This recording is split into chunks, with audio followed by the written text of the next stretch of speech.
Bringing you the news from here at home and across the world, live from our Newsfirst studios in Colombo. This is Prime Time News. A very good evening. I'm Mahina Bongzo. And I'm Madhushka Balasuriya. Let's start off with a look at your headlines.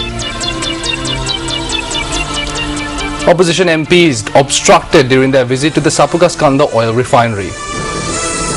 Trade union action by professions supplementary to medicine affects hospitals in 3 provinces. Missing albino cobra found.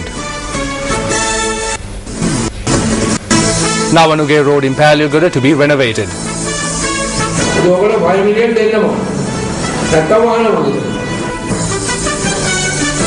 Concentration of economic and market control power in the hands of a few is likely to injure the interests of consumers and businesses.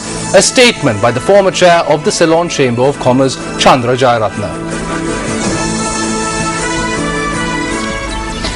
An attempt made by a group of UMP parliamentarians to tour the complex of the Sapugaskanda oil refinery proved to be unsuccessful today.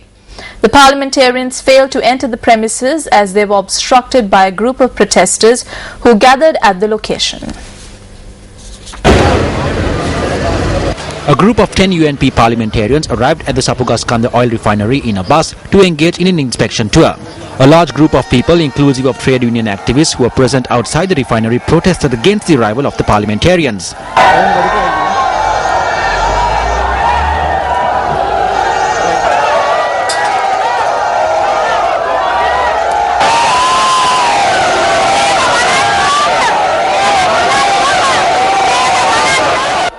The parliamentarians attempted to enter the complex on a number of occasions. However, they failed.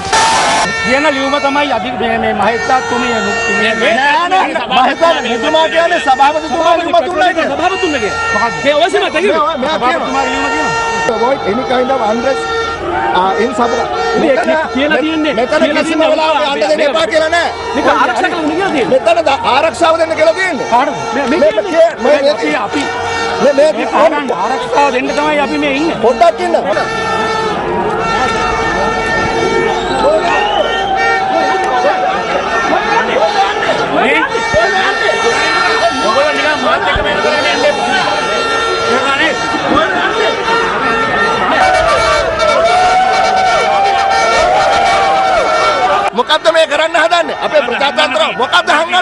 What are they attempting to do? What is there to hide? It is clear that they have brought a group of thugs here. The police are working together with them to prevent us from entering. This is not democracy.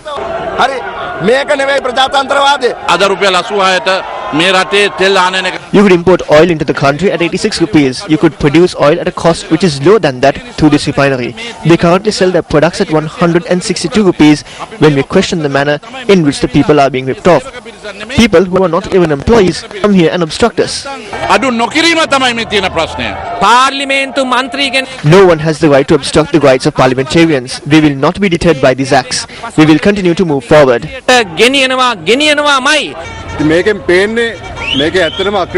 The people in here don't have any job to do today because the refinery is not working. That is why they are acting in this manner. They behave like hooligans because there is no oil for the machines to work on. The protesters insisted that they cannot allow the parliamentarians to enter the refinery.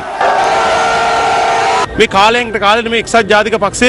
time to time, the UNP broke apart the CPC into pieces. We expressed our protest today because people who were there during the government in 2003 were among the group. They have no ethical right to talk about the CPC. If there is any harm being caused to this refinery, then as the Sri Lanka Free Service Union, we are prepared to face this challenge.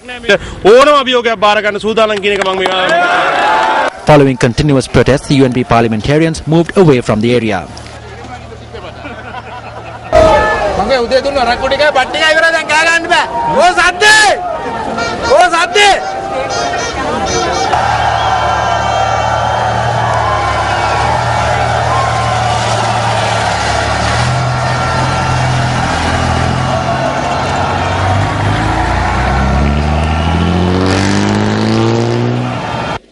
A similar protest was reported on the 17th of April when a group of UNP MPs attempted to engage in an inspection tour of the Mattala airport and the Hambantota harbour.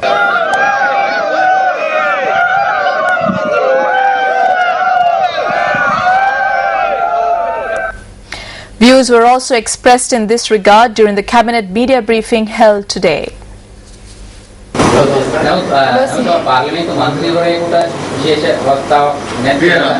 නමුත් අද එතන යම්කිසි ආරක්ෂක ප්‍රශ්නයක් තිබ්බොත් ඒ වෙනුවෙන් උන්ට කාලයක් අවශ්‍යයි කියන එකයි කිව්වේ. නමුත් දැන් මෙතන චෝදනාවක් තියෙනවා යම් පිරිසක් බස් වලින් ගෙනල්ලා ඉවර වෙලා මෙතන රඳවලා තිබිලා විරෝධතාවක් පළ කළා සහ මේ පිරිසට බාධා කළා කියන චෝදනාවක් තියෙනවා. ඒ චෝදනාව හොයලා බලන්න වෙයි. ඔබතුමා ඒ පිළිබඳව දැනුවත් නැහැ. නෑ චෝදනාවක් තියෙනවා කියන සෝදිස් කළා. Moving into another one of our headline-making stories, the trade union action launched by the professions supplementary to medicine across 3 provinces will be called off from 8 a.m. tomorrow. The protesters cited 6 reasons for their trade union action, including the delay in granting appointment to 200 graduates in the field, the failure to provide first-grade promotions over the past 8 years, and the failure to create a position of director for PSM services. The trade union action, which commenced yesterday across 75 hospitals in the Uva, Saburagamua and northwestern provinces, concluded today.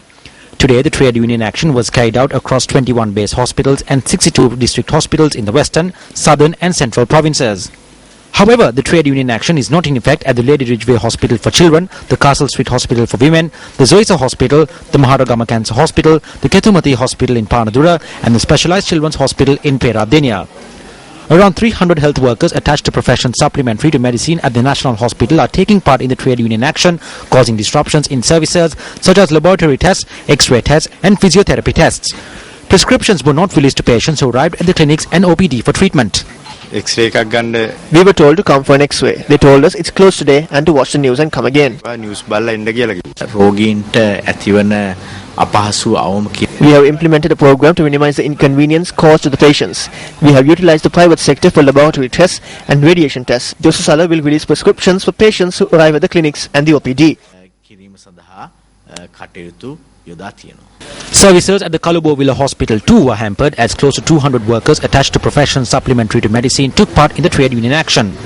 Operations at the radiation unit and laboratories were hampered, and here too, prescriptions were not released to patients who arrived at the OPD and clinics.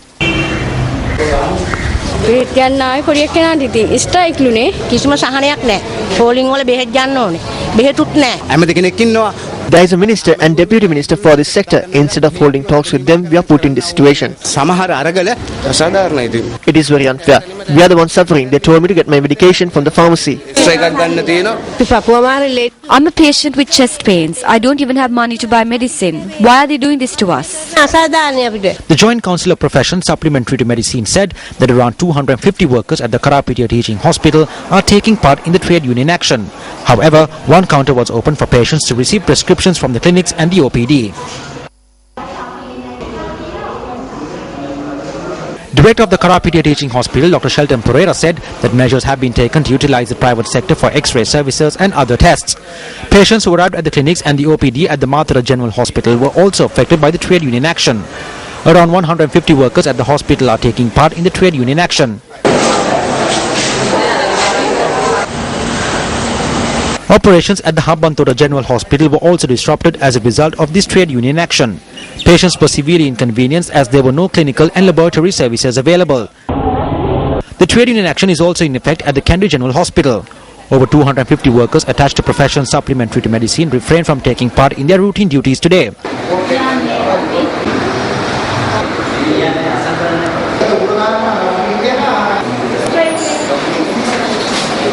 The State Ososala released medicine to the patients in Kandy as well. Long queues were seen at the State Ososala in Kandy today. I came to the hospital at 3 a.m. and now I am standing in line to get medicine. I did not get my medicine yet. I am feeling dizzy and I have not eaten all day. We have arranged for medicine to be provided externally to the patients who are at the OPD. Under the recommendations of specialist doctors, we will obtain the services of external laboratories under special circumstances. The Joint Council of Professions Supplementary to Medicine, which comprises of a number of associations and unions, say that they will convene on Sunday and decide on their future course of action. මේ වර්ජනය හේතු කොටගෙන රෝගී We are aware that a large number of patients have been inconvenienced as a result of this trade union action. The health authorities need to be held accountable for this. We have informed of this trade union action to the Ministry of Health around 2 weeks ago. The Ministry of Health was silent. They were not doing anything. We spoke to them today on this matter. If we do not receive a solution, we have decided to go for an island-wide trade union action. රට පුරා අඛණ්ඩ වැඩ වර්ජනයක් ක්‍රියාත්මක කරන්න දැනට අදහස් කර තිබෙනවා. The albino cobra, which was reported missing from the Dehewala National Zoo, was found in a bag dropped off close to the main gate of the zoo today. The Dehewala police handed over the cobra back to the zoo after producing it in court. Authorities at the zoo say that the albino cobra possibly went missing on either Saturday or Sunday. Initially, it was believed that the albino cobra was to be sold to an unknown person. The police believe that after news of the sale was revealed, someone may have dropped off the cobra back at the zoo. The trainer of the bird center has reported to work at 8 in the morning and had seen a bag close to the side gate facing the main road. I too inquired into it. The security unit at the main entrance was informed of this. The Dehewala police arrived at the location and seized the cobra. They took out the albino cobra from the bag. We believe that the animal had been dropped inside the premises. Authorities also say that the reptile has no scientific value. The zoo's director, however, noted that inquiries had been made by various persons wishing to purchase albino cobras. The missing albino cobra was being kept at a secure location at the time of its disappearance and could only have been accessed by permitted persons. Elections Commissioner Mahinda Deshapriya, addressing a media briefing today, explained the decision on the number of members that will represent the Uva province. මොනරාගලයි බදුල්ලයි විතරයි ලංකාවේ තියෙන්නේ එකක භූමිය වැඩි. Monragala and Badulla are the only two districts in the country which faces this issue because one has a larger area while the other has a larger population. The population is exactly twice as more. One clause of the Provincial Council Ordinance states that one member will represent 40,000 people while another clause states that one member will represent 1,000 square kilometers. According to my calculations, the ratio should be 40 to 23. If there are 40 seats, then Badulla will receive 23 while Monragala will receive 17. Then if we have to make 32 seats, we should multiply 23 and 32 and then divide it by 40. Then the figure comes to 18 and 14. If the President decides to increase the seats to 42, then we can give this amount of seats. If they pass an act in Parliament, we can do so. I didn't do this because of pressure exerted by anyone. Pass කරොත් මට මේ ගණන දෙන්න තිබුණා. මම මේක කරලා තියෙන්නේ කාගේවත් බලපෑමක් නැතුව. Journalists also questioned about the fundamental rights petition filed by a group with regard to the decision taken to change the number of seats allocated to Badulla and Monragala district. මූලික අයිතිවාසිකම් පෙස්සමක් අධිකරණයේ ඉදිරිපත් කළා. If a fundamental rights petition has been submitted to court, then it is the judges who must give a ruling on it. How can I express my views on it? Equal rights has been established through an act. If the court gives a ruling, then the act will be amended. අධිකරණයේ තීන්දුවක් දුන්නොත් පනත වෙනස් කරයි. අධිකරණයේ තීන්දුවක් දුන්නොත් ඒ විදිහට කරන්න ඕනේ. The Commission also expressed these views on when the Uva Provincial Council elections will be held. අගෝස්තු මාසේ ඡන්දෙ තියන්න බෑ. You cannot hold the election in August. When does accepting of nominations close? On the 6th. Say we put up the polling notice on the 6th. We cannot conduct the election for 5 weeks. We believe that the election will be held towards the end of September. It has to be held on a Saturday.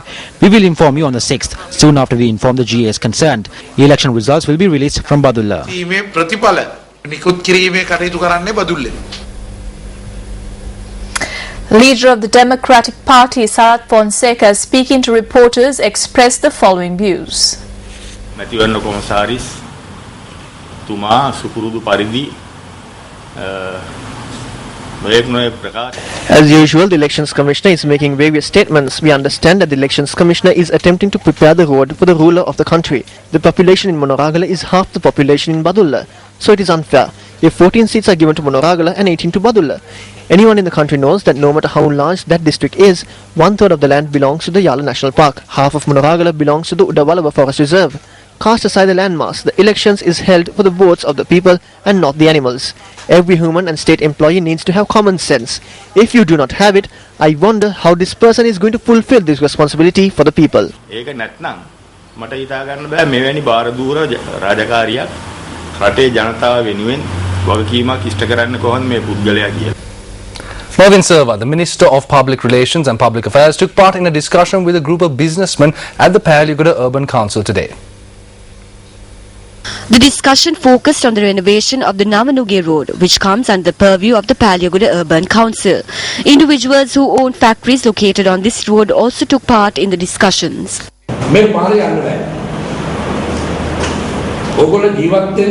This road cannot be used. You live in Payaliguda, therefore you need to renovate this. I will give you 2 months. If not, I will close down this road. It does not matter to me as to who will get angry. If you have any suggestions, forward them to me.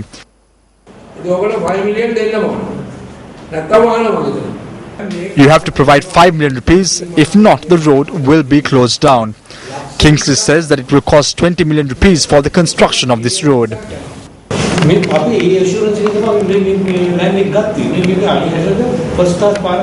purchased this land through the insurance. They said there is a 60-foot road which is well built. You have not reached an agreement with me. I am in charge of this urban council. All I ask is that you agree to one of the 2 options. There need not be any discussion. The Sri Lanka Bar Association convened a media briefing in Colombo today. WP UB 4072 දරන motorcycle හා The registration number of the motorbike was WP UB 4072, while the 3-wheeler was 207 5314. This has been revealed in the investigations. These numbers have been removed from the register. It is surprising. We know that Upul Jayasuriya was travelling in Colombo.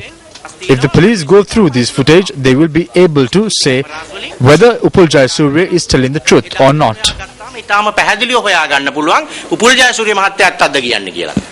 ආරක්ෂක අමාත්‍යාංශ විසින් පසුගියදා The Ministry of Defence recently issued a circular imposing several restrictions on the activities of NGOs. The Executive Committee of the BASL acted sternly on this matter, and Jayasuriya also issued a press release. We have a doubt as to who was in these vehicles in question. It is very clear that someone is withholding information from the police. The Sri Lankan police is efficient. They can solve any crime. However, the ones that they are unable to solve have some connection with the government. If some harm is done to the life of Upul Jayasuriya, then the government should be held responsible for it.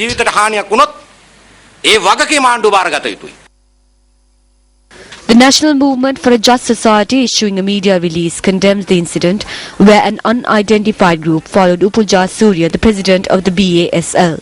The release further notes that this shows a clear attempt to instill fear on Upul Jayasuriya.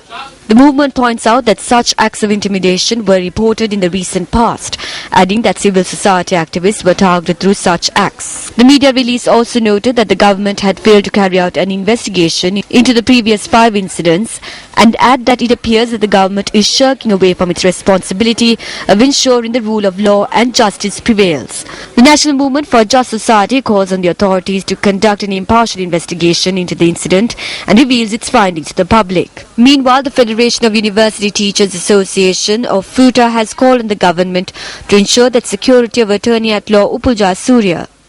Issuing a release, FUTA also calls on a fair and impartial investigation into the incident. FUTA also calls on the IGP and the Sri Lanka police to nab the perpetrators involved in this incident. Well, stay tuned to Newsfirst, as Roshan said, to learn more details on the Malaysian Airlines crash that was just reported on Breaking News. Moving back to news from here at home, questions were also raised at the Cabinet media briefing in connection to the incident where President of the Bar Association, Upul Jayasuriya, was allegedly followed. There is an allegation that threats are being made against the chair of the BASL. Today, another allegation was made that the registration number of the vehicle that tailed him had been erased from the DMV database.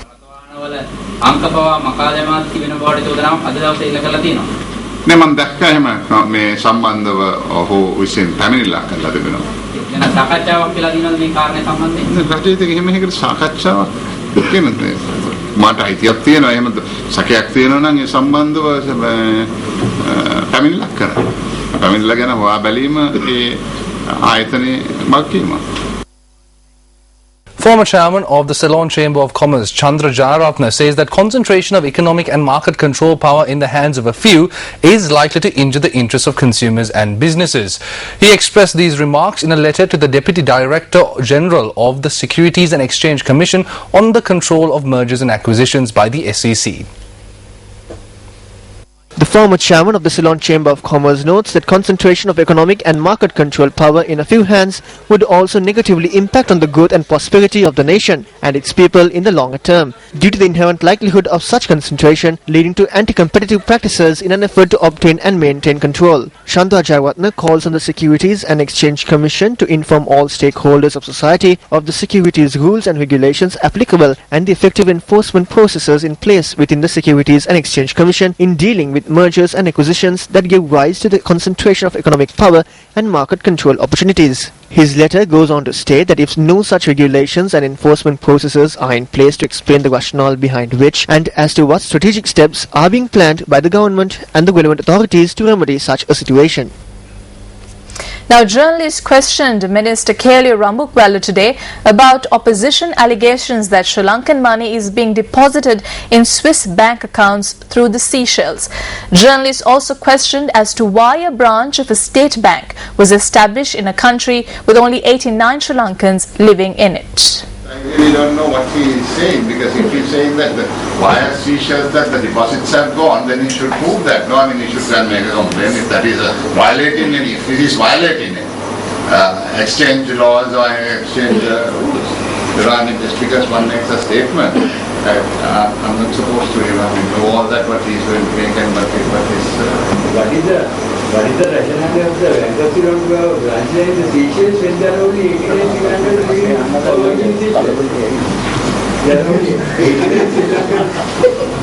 or working in the Seychelles? So what is the rationale? No, I mean, opening of a bank is not only for the citizens of Sri Lanka. When you have a branch in London, it does not mean that it's only the Sri Lankans who deal with it.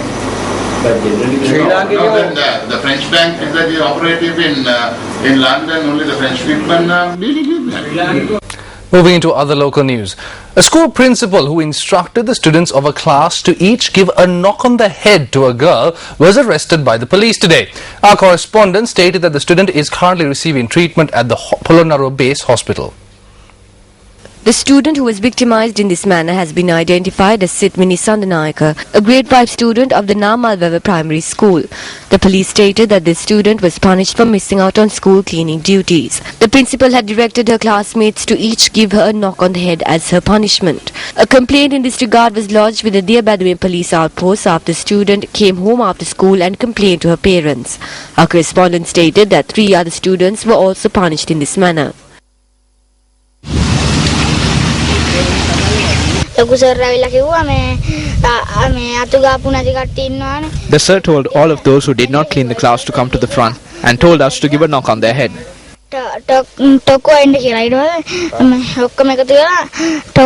Sitmini and her 2 siblings were abandoned by their father and is under the care of her grandmother. Her mother and her grandparents engage in manual labor to earn an income on a daily basis. There was nothing to eat in the morning and I gave 20 rupees to buy string hoppers, but there was no string hoppers, so she bought a packet of biscuits instead.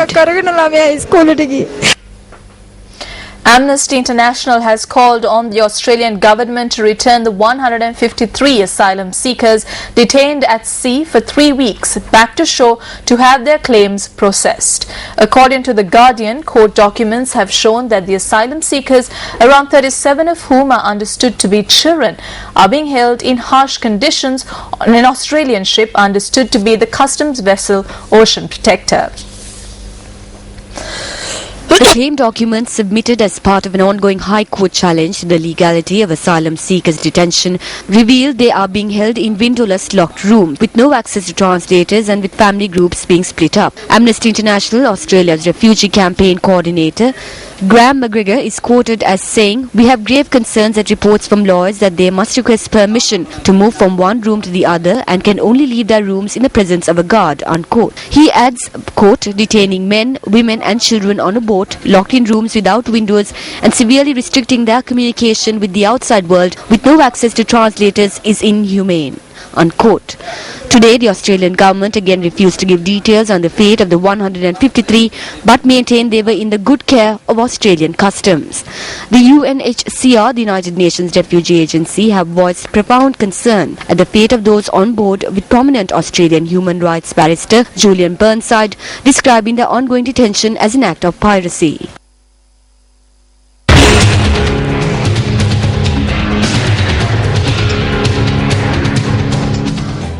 The tsunami in 2004 battered the coastal belt of Sri Lanka, leaving bitter memories.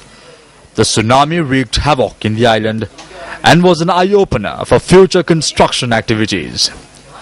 Constructions that took place in an arbitrary and ad hoc manner was either damaged or destroyed. Authorities a few months later introduced new regulations in the coastal belt of this resplendent island. A 100-meter buffer zone was thus introduced for new constructions. Institutes that were vested with the responsibility of enforcing these regulations when putting up new constructions that were ravaged by the tsunami did so to the letter. However, several individuals took excessive precautionary measures and constructed their dwellings at safer locations, well aware of the disasters that can be posed by yet another tsunami or any other natural calamity.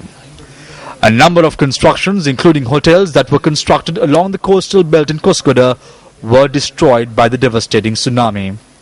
Constructions that our cameras captured today were all built following the tsunami. Incidentally, these constructions have been put up in line with the new regulations governing the coastal belt of Sri Lanka.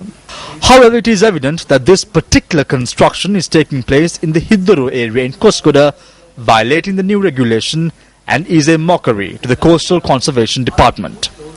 It can be clearly understood that this construction is being made by filling the beach and has thus taken away the sheer right of the general public to utilize this area. According to area residents, this construction is taking place by redirecting the roads that were used by them to directly access the beach. It is also noteworthy to mention that the original road was approved by the Balapitiya Pradeshya Sabha. This road was approved by the Gazette in the 1960s. Why are they doing this to us? The irrigation system in this area has also been blocked as a result. We have been provided with a temporary concrete laid road. When the tide comes in, you cannot travel on the road. When compared to the situation in the past, you cannot travel on the road during high tides. Why is not the law being implemented in the case of this construction site in Koskoda? Director General of the Coastal Conservation Department, this one is over to you.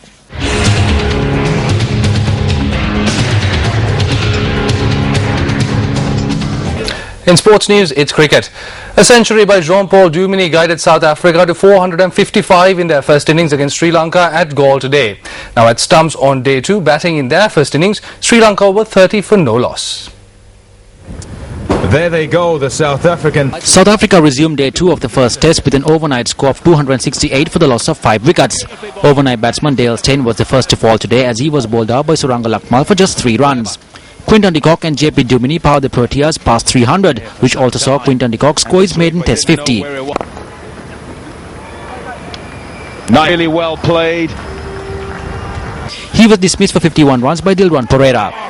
Vernon Philander joined Duminy at the crease and contributed with 27 runs to the total before he was sent back by Angela Matthews. Duminy stood his ground against the Lankan attack and guided the Proteas past 450 and also reached his century. There it is, 100, it's 100, number 4. Bonnie Morkel was dismissed for 22 runs by Perera, which also resulted in the Proteas declaring their innings. Batting in reply, Sri Lanka were 30 for the loss of no wickets on stumps on day 2. Returning to the side after a lapse of 7 years, Vipul Taranga was on 20, while Kaushal Silva was on 8. Of this 450.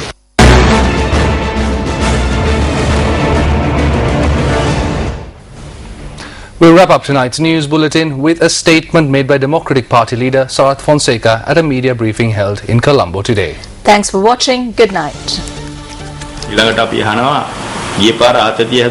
What happened to the former elections commissioner who was in depression? Why is he not allowed to enter the country?